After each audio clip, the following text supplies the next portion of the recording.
dobro drvo. I tako, bilo jednom jedno drvo i volelo jednog dečaka. Dečak mu je dolazio svakog dana i skupljao list po list, isplitao lišće u krunu i kao kralj šume šumom se šetao. Ili bi se uza stablo uspentrao na granu, zaseo i jabuke jeo u slast. Ponekad su se igrali žmurke, a kad bi se umorio, zaspao bi u njegovu hladu. Dečak je drvo voleo, mnogo, vrlo mnogo. I drvo bejaše srećno. Proticalo je vreme i dečak poodraste. Drvo je sve češće samovalo. Jednog dana dečak se pojavi i drvo mu reče: "Hajde dečače, popni se uza stablo, objaši mi granu, najdi se jabuka, u hladu mom se poigre i srećan budi ponovo." "Porastao sam i nisam više za pentranje niti za igru," reče dečak. "Hoću da kupujem stvari, da se zabavljam, para mi treba. Ako imaš, para mi daj." "Žao mi je," reče drvo, "to nemam. Sve što imam to su listovi i jabuke. Poberi moje jabuke, dečače, odnesi ih u grad i prodaj. Tako ćeš doći do novaca i bit ćeš srećan." Na to se dečak pope na drvo, otrese jabuke u grad ih odnese. I drvo je bilo srećno. I opet su godine prolazile, a dečak se nije pojavljivao. Drvo je tugovalo. Dok jednog dana, opet, dečak ne izbi predanj. I drvo zadrhta od radosti reče: "Hajde dečače, uz deblo se uspentraj, grane mi nogama objaši i uživaj ko nekad." "Žurim se, nemam vremena po drveću da se pentram," prozbori dečak. "Hteo bih kuću da skućim," reče. "Gnezdašce toplo, udobno, sa ženom i sa dečicom. Sad mi je kuća potrebna." "To nemam, drvoće. Kuća mi gora čarna, zelena.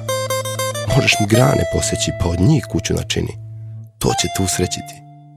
Dečak poseče grane s drveta i odnese ih dom sebi da izgradi. I drvo beše srećno. Opet su prolazile godine, a od dečaka ni traga ni glasa. Kad, najzad, od nekud iskrsnu, drvo se toliko obradova, te reč nije moglo da ispusti. "Hodi, dečače," prošapta, "pođi i poigraj se." "Star sam i tužan da bih se igrao," reče dečak. "Da mi je sad kakva lađa da otplovim na njoj daleko, daleko odavde. Da nemaš ti kakvu lađu. Poseci mi deblo, od njega lađu sebi isteši," drvo mu reče. "Potom isplovi na more i nek ti je sa srećom." Dečak poseče deblo, načini lađu i otplovi. I drvo je bilo srećno, ali ne baš sasvim istinski.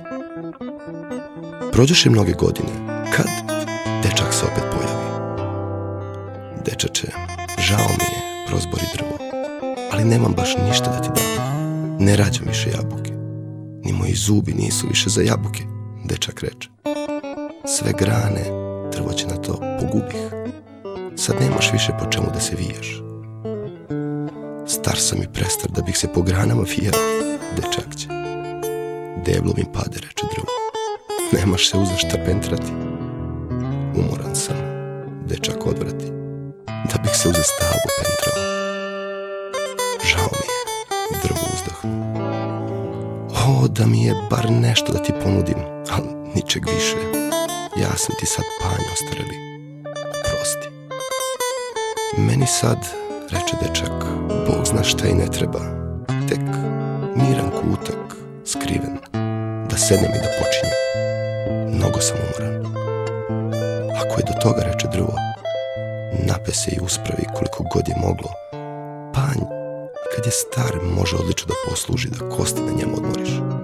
Ovamo, dečače, sedi dušu odmori." I dečak tako učini. I drvo je bilo srećno.